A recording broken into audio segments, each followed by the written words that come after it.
White jokes. Jokes about white sugar are rare. Jokes about brown sugar, demerara. There you go, see. Deep. Anyway. See, I'm setting the tone nice and low so that we can then see how this morning progresses. That's right, yeah.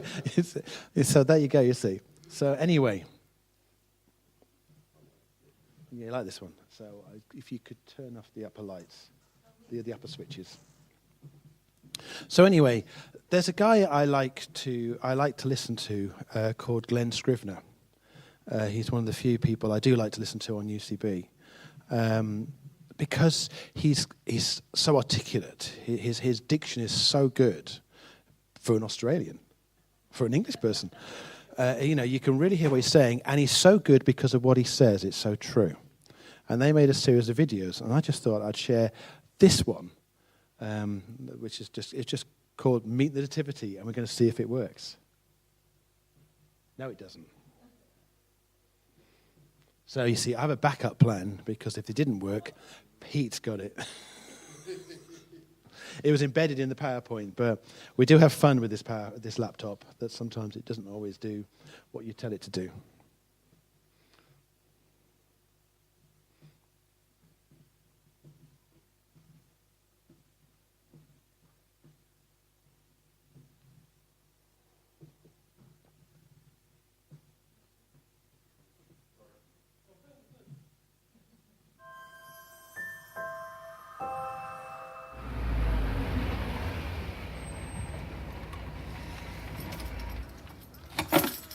What shall I call him, my lord and lady? Well, it's fine. It's massive.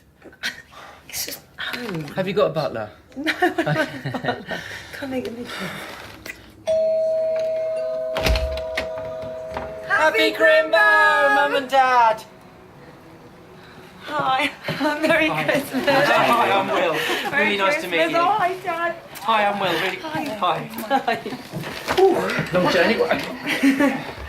Well, I'm just going to finish making up the spare room for you, Will. Oh, it's all right. I can. Yeah, that's fine. Great. Thank you. Great. Thanks. Would you like to come to midnight mass with us? It's sort of a family tradition. I would love to. No. It's fine. You don't need to come. It's fine. Just be the three of us. I mean, right. I'll be thinking of you. I'm going to go upstairs and help Ruth. And do you want some help? Yes, Yeah. if you wouldn't mind. Get the bags from the... I was going to come. Fine. Okay, no, it's fine. Will? I'm going to church now. Right, okay. Are you sure you don't want me to come? I'm only fine to do It's that. fine. Are you sure? No, don't. Just relax. Okay. It won't be long. It'll be like an hour. All right, that's fine. I saw your bag in the hall, so don't forget to take that out. Yes, I'll take that. And don't let the cat out. There's a cat. Yes. Yeah, And there's a cat. yeah, I'm coming. Yes. And there's food in the fridge. Yeah, I won't eat that. Don't worry. Okay. All right then. There we go. Okay. See you later. Okay. Have fun.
Sorry.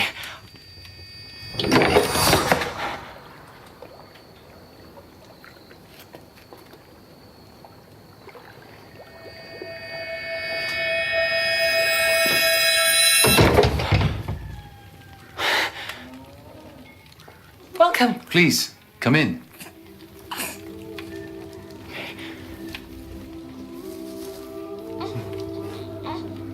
What did you bring? And where are you from? I'm from Finchley. Wait, what is this? Are you? Is he? Is she? Finchley. Yeah, I've never heard of this place. Did you come far to see him? It's on the Northern Line. Him. You have brought him a gift.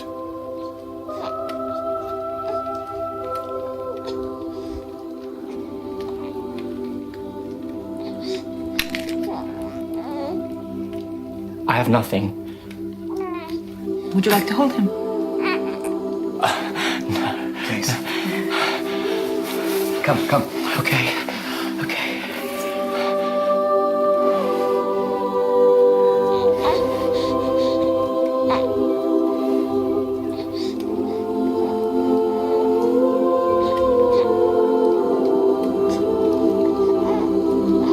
Got a name?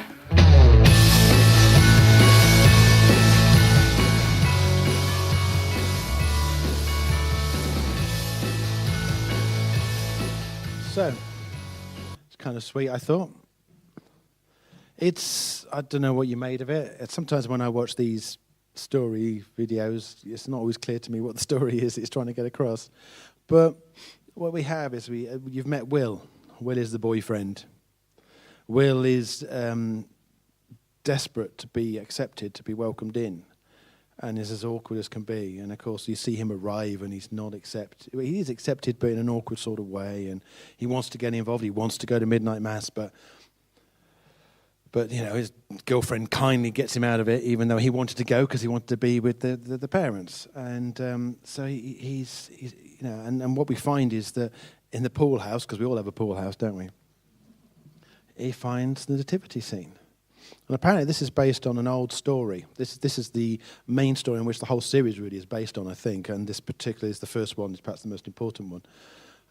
It's based on apparently a story about a little old shepherd who comes to the nativity but hasn't anything, has nothing to bring. And of course, you know, this isn't true because, the chronology of the birth of Jesus wouldn't happen like this. But there's the three wise men bringing their gifts, and he's totally shamed by the fact that he's got nothing. And Joseph has just been given a load of gold and a load of frankincense, and he can't hold anymore. So the third wise man, or magi, wants to give her the myrrh. But her hands are full because she's holding Jesus. So they're looking for somewhere to put the baby. And there's no one to hold the baby. And she just moves to this little shepherd who's got nothing, just dirty pair of hands. And because he's got nothing, she gives him Jesus. Because he is empty, he is filled. He receives Christ, which ultimately is the perfect, ultimate Christmas gift. So I think on my slide, which, if we go back to the slides. Oh, we're on, are we? So I don't recognize the blank screen, that's the thing. But, you know, we have a scripture in Isaiah. It says, "For unto us a child is born." Sorry, I'm going to old-fashioned English, aren't I? You can't resist it, can you, at Christmas? Go back to the King James. "For to us a child is born, to us a son is given, and the government will be on his shoulders. And he'll be called Wonderful Counselor, Mighty God, Everlasting Father, Prince of Peace." You see, we've been thinking about that this morning, but if you don't realize this, all the songs, everything we've been singing about has been how awesome, how amazing this God is, how amazing Jesus is. "Of his greatness of his government and peace there'll be no end. He will reign on David's throne over his kingdom, establishing and upholding it with justice and righteousness for at that time on and forever. The zeal of the Lord Almighty will accomplish this." So there is in this baby this amazing, almighty God who's everything, whose government is going to be everywhere. And it says, earlier in this passage, it says, "The people who walk in darkness will see a great light." And that's where Will was. These people to people who have nothing, and who know they have nothing, Christ is the great light. Christ is absolutely everything. So it depends. I mean, I don't know where you are, but depending on how you feel you belong, it doesn't matter how, where you are. The point is we really have nothing. And Christ is everything. And that is what that's all about. That's what that little clip is about. In the narrative to this thing, it said, God the Son became God our brother to bring us home to God the Father. So God the Son, which is Jesus, became God our brother to bring us home to God the Father. And that's what we've been singing about. He says, we bring nothing to the table. Our offerings are as ridiculous as a crumpled piece of wrapping paper, as a crumpled mince pie wrapper. Worse, what we do bring is our sin and our selfishness. But that was why he came, and that's why we remember Christmas. And in return, he offers himself. So this Christmas, just bring your emptiness and receive the fullness of God. Because this is a family we can all belong to.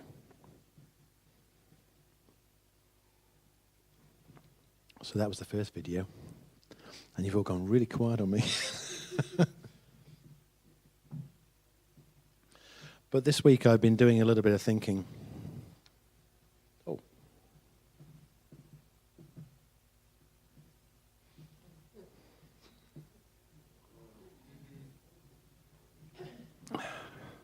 Yes, downhill all the way from here.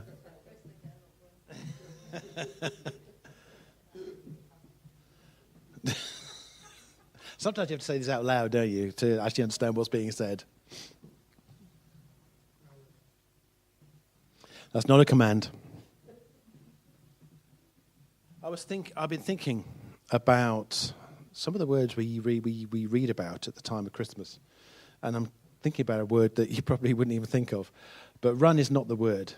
It's just that when you think about run, what do you think of? If I said run, I'm sure imagine most of you would think of physically running from one place to another.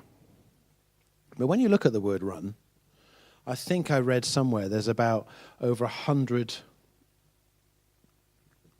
It won't play any of my animations when I press next. That's interesting. Something to remember on this computer. Anyway, I had various images. It obviously doesn't like embedded animation. Something we learn from these computers, and maybe that's why we've got the other laptop that we'll eventually start using. But when you look at run, you see you can have running for Parliament. You can have a run in cricket when you score a run, or rounders, or baseball, depending on what your favourite sport is. You can run in athletics. That's supposed to be a tap, running. And you've got a run in your stockings, which I know Stuart suffers from all the time. But so yeah, or if you go to the next picture, the one that I've been close to my heart this weekend, you can have a runny nose. But what it shows you is that words can mean so many different things. And in English, we're very much interested in very precise words. Even with that, we're very precise. And I mean, I don't know whether you know this, but there's actually, English has estimated over 100,000 words or more. Some people reckon there's way more than 100,000 words. We need that many words to describe what's going on. Mainly about rain, I guess. But that's what we have. And when you think about it, Hebrew only has 4,000 words. And yet Hebrew is God's language.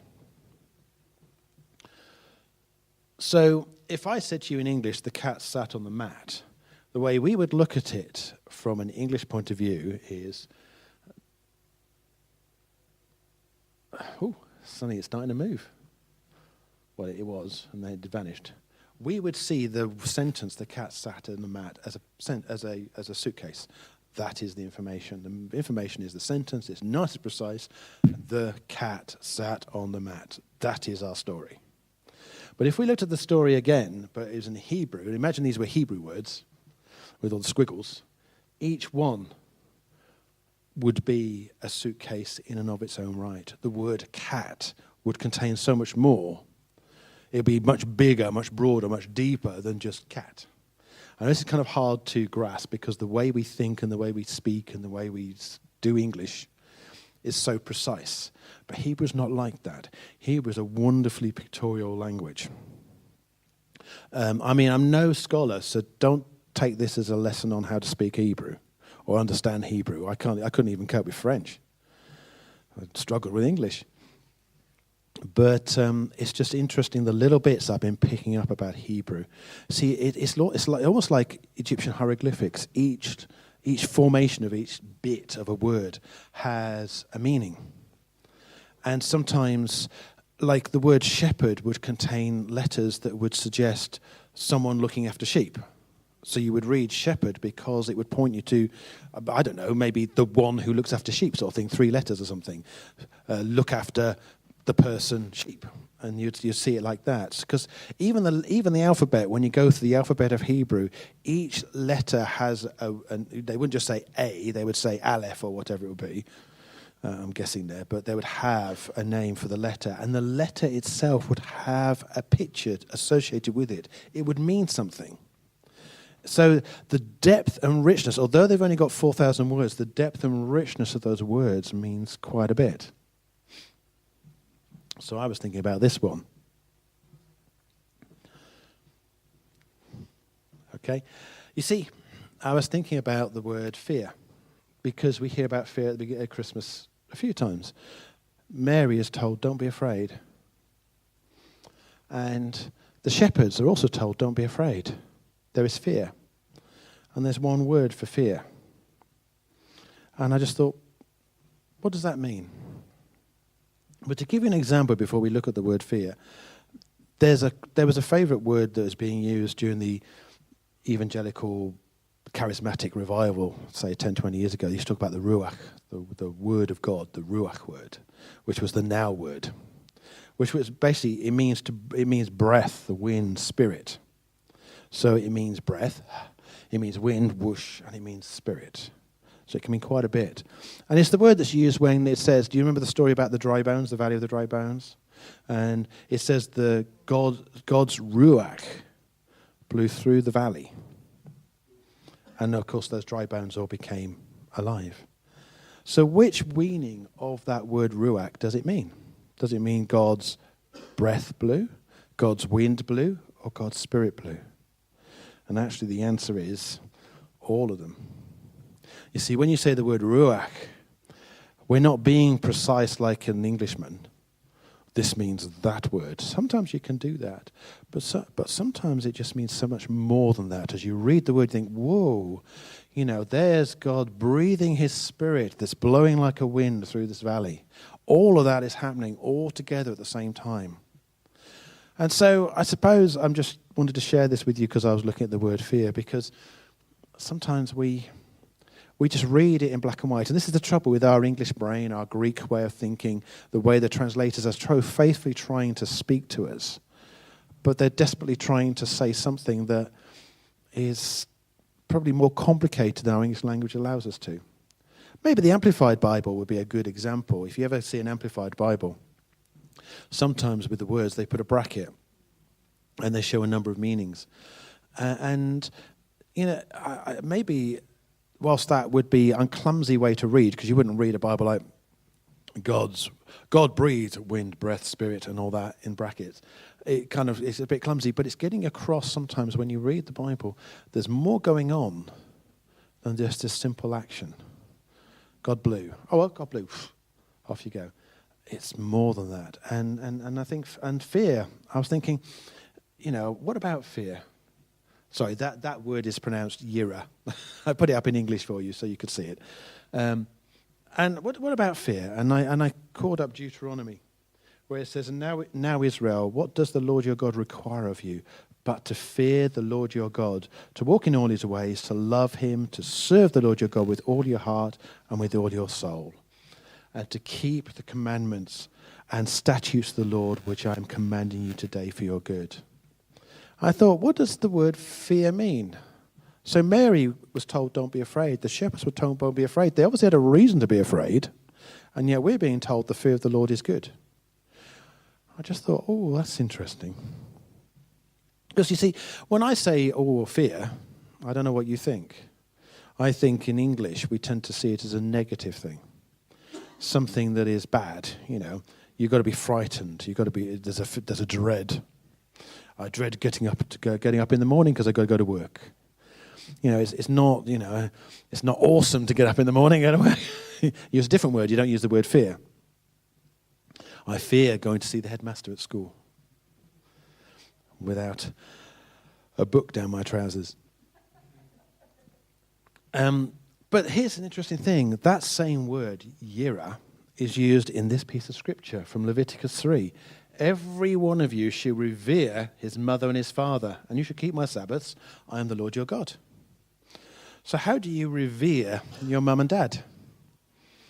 And I thought, that's a really interesting question. You see, I know that from what I read, some people have had mums and dads who really are scary. And, you know, and it's horrific, you know, what some parents do to their children. And you have every right to be frightened of them. Terrified of them even.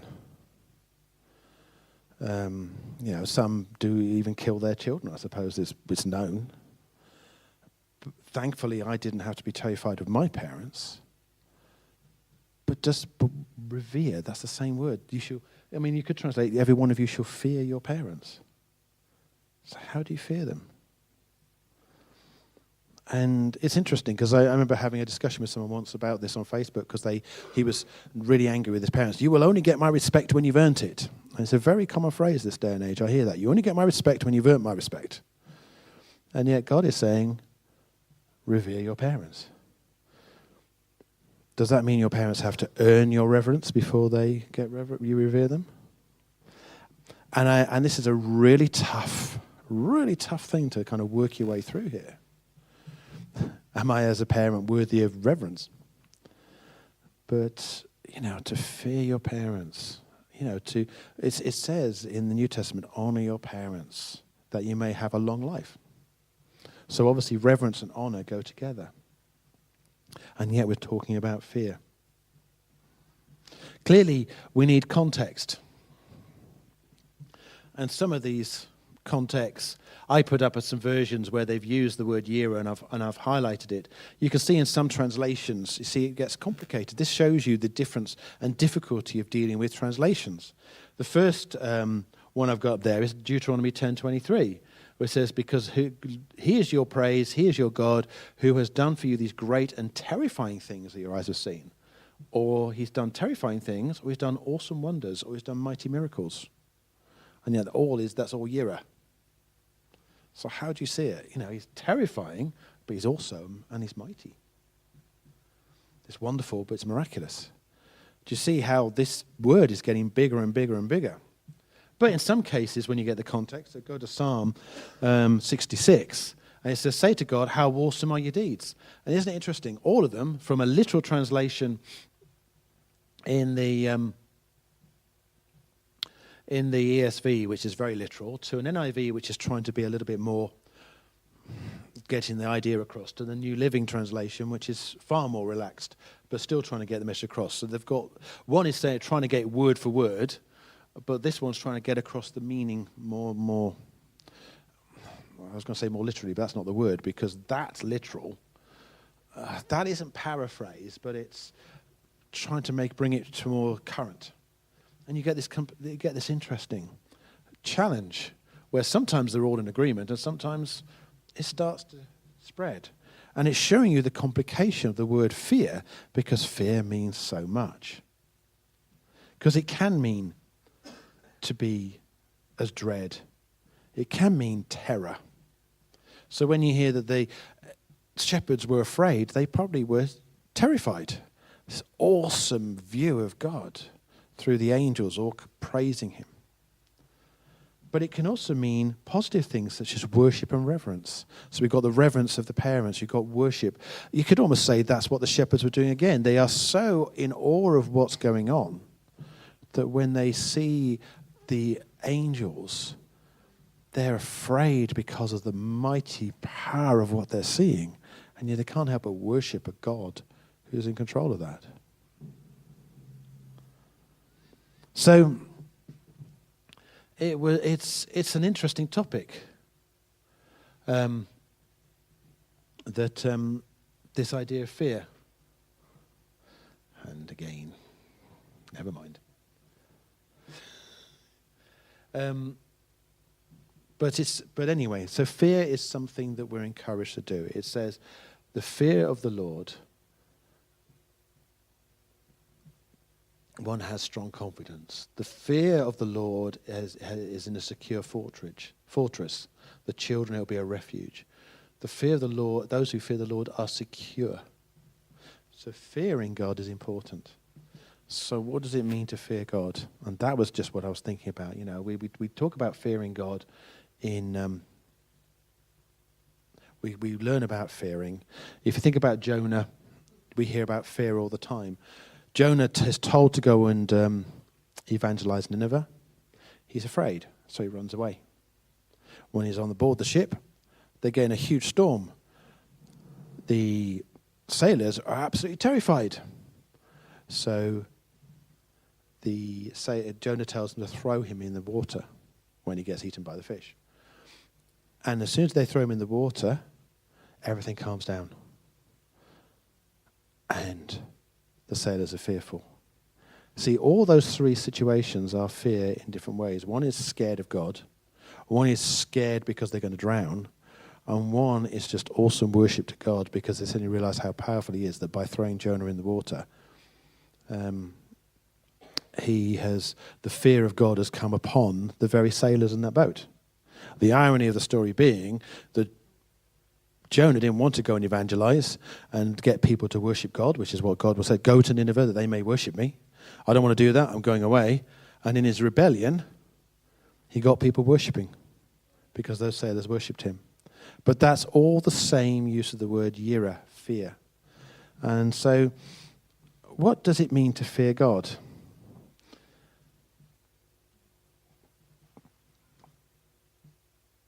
And, you know, certainly the enemies of God, which we all were once, will cringe in terror of him.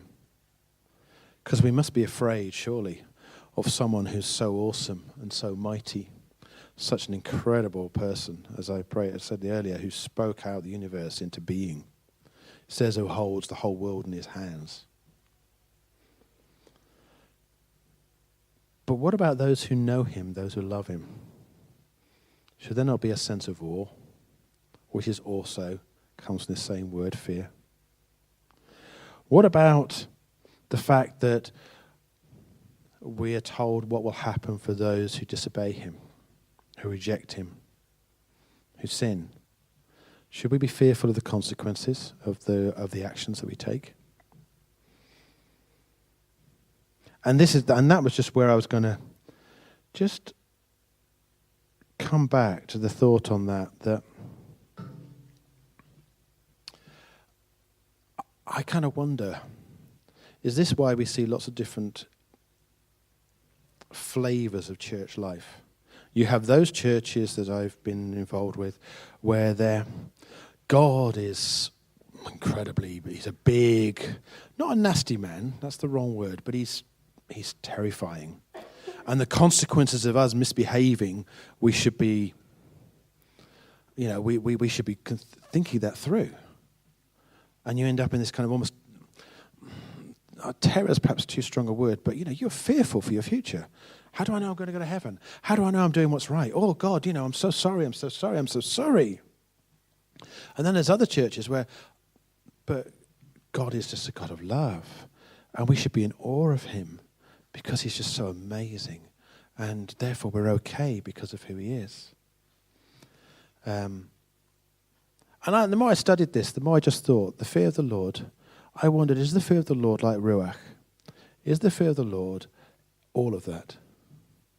Should we be in a situation where we're so in awe of him, so in love with this amazing God who died for us, fearful of the consequences of the choices we make, aware of the consequences should we make bad choices, and just leading a life of worship that just is dedicated to declaring who he is.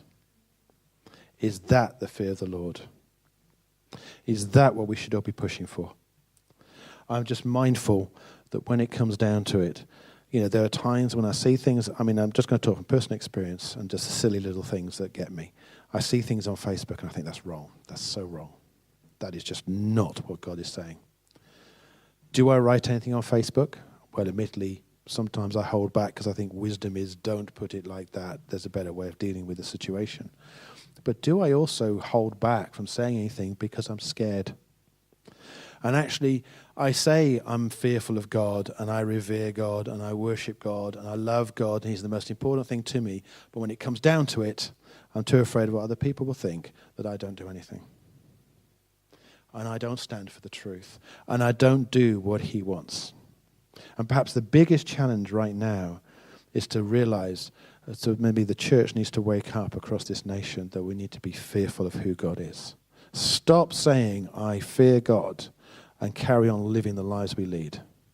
Stop saying, I fear God, and keep doing the things in rebelliousness that I want to do because I don't care of the consequences. Why don't you care of the consequences? If you really feared God, you should be afraid of the consequences, knowing that if you put your life in his hands, you're safe.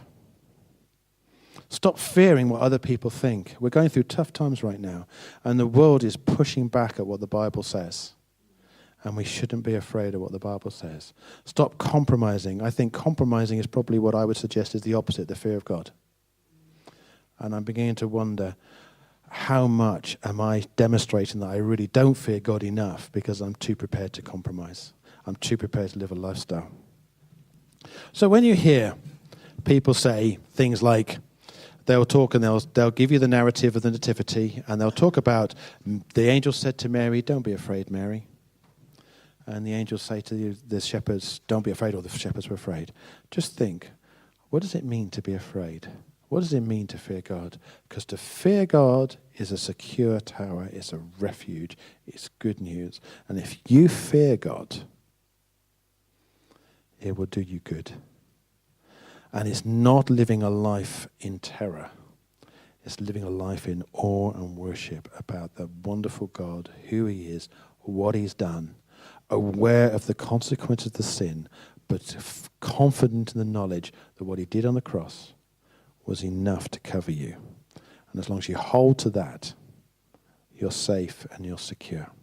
And your life will be a life of worship that will declare who he is and not be afraid to stand up for the truth and resist, dare I suggest, the spirit of this age that is too busy declaring things that are lies. Anyway, sorry, that was a bit heavier than I meant, but that was the idea. Could you go to the next slide? So anyway, just to liven things up at the end, I thought I'd just have one more.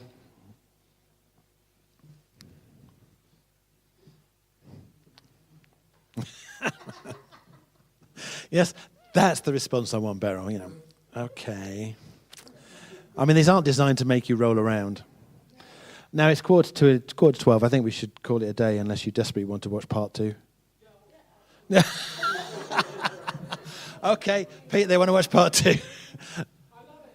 Well, there's 2 more parts. Maybe I'll talk to Steve kindly. Because by the way, before we go to part 2, can I just say a few things? I wanted to do some orders, some things I wanted to say that I should have announced before I started talking. Number 1, there's going to be a carols in Wetherspoons on Thursday, held by churches together at 4 o'clock, if you're keen to go. Number 2, we're hoping to have a carol servicey sort of thing next week. So if I talk to Steve kindly, he might show 3 and 4. So you get to see the whole picture. And the other thing I really wanted to get out this morning, and I don't want you to all rush off before I've said this, is there's going to be a meeting on the 17th of January on a Thursday, Christians Against Poverty. So anyone who has a passion for that or a desire to get involved with that, the Burnham postcode is one of the few postcodes that Christians Against Poverty does not cover in this country. And yet I can't help but think in this area it's one that needs it. And so if you have a passion for that, I really feel this is important. So I wanted to make sure this got announced. We were just discussing it on Thursday, that's why I know. But it's being coordinated by Rob from Burnham Baptist and Kelton. But it's for everyone, because we want this to be a church together thing. So we can all contribute as we can.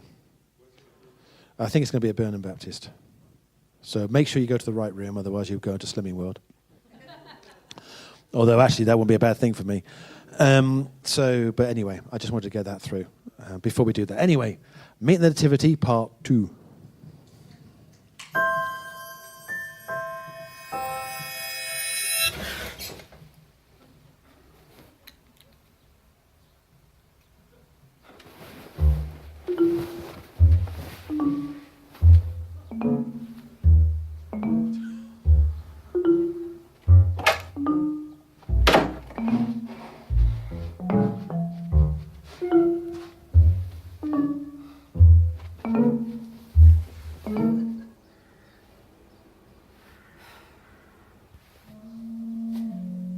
Claire?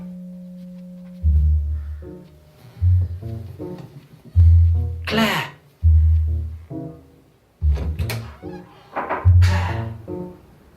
Will? I left my bags downstairs last night. Not now. Go make me a cup of tea or something. Tea? Now? I need to get my clothes. And I've got something to tell you about last night. I'll meet you downstairs in a minute.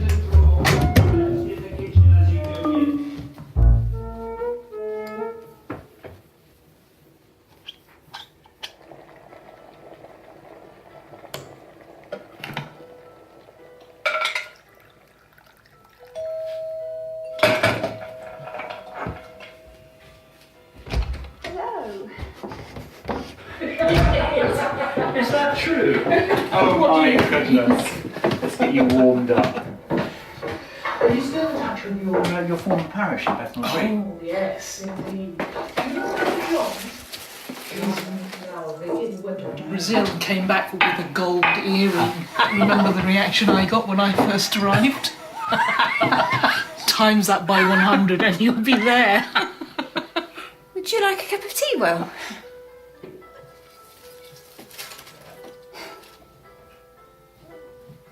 I've got one. I've got...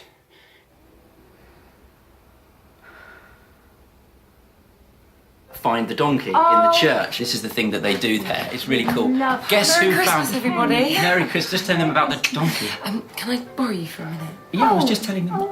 Okay, Okay, sure. Don't let us keep you, Will. Sure, no. Okay, I've got something really important to tell you.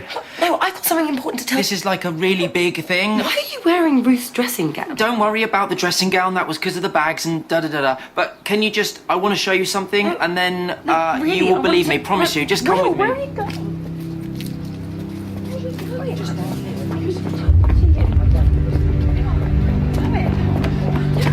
I know how it sounds. I do. But just go inside. In there? Yeah. Why? Please. Just trust me. Okay.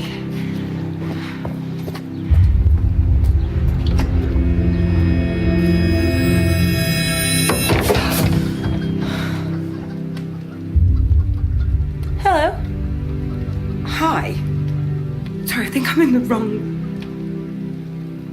Have a seat. Right.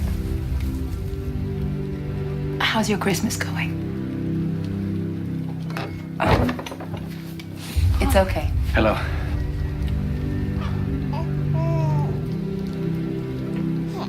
Actually, I got a present I wasn't quite expecting. Presents are like that. Yeah, no, but this one really wasn't what I was expecting or planning. We make our plans. But in the end, life is what we're given. That sounds terrifying. It is.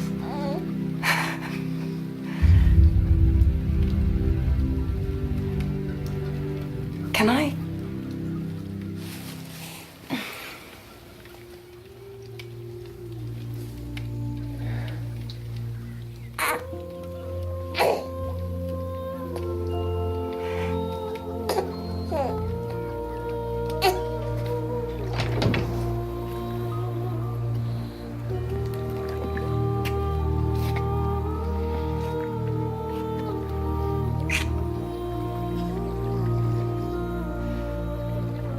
having a baby.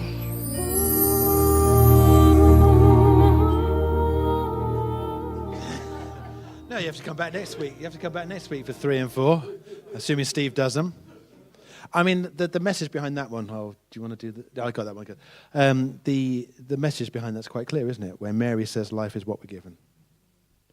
You see, the point is in the story of the Nativity, Mary says, "Be it unto me according to your will. Let me be according to your word." When I spoke about Jesus in the Garden of Gethsemane a couple of weeks ago, he said, "I don't want to do this, Dad, but whatever your will, let it be." And that's what Mary said. And so there's Claire, who's trying to plan her life. Everything's under control. She's got everything all sorted. And now she's got a gift she wasn't expecting.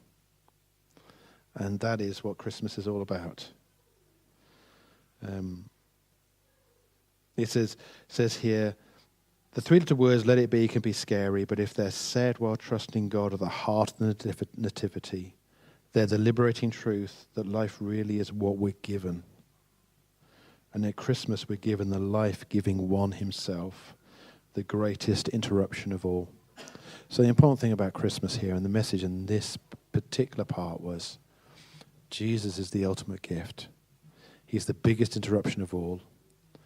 It's not about trying to plan your life. It's about living the life you're given and accepting him for who he really is, and letting the greatest interruption of all come into your life, that you may live life to the full. So that's that one. So let's just finish with one last cracker, and you can all go home and do your Christmas shopping. God be with you and God bless you.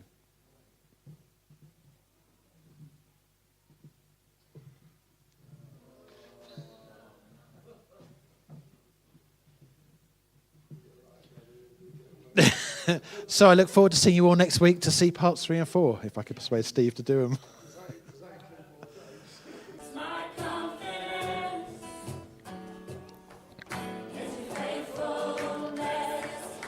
We are Burnham Community Church. You'll find us in Somerset, just 5 minutes from the M5 Junction 22.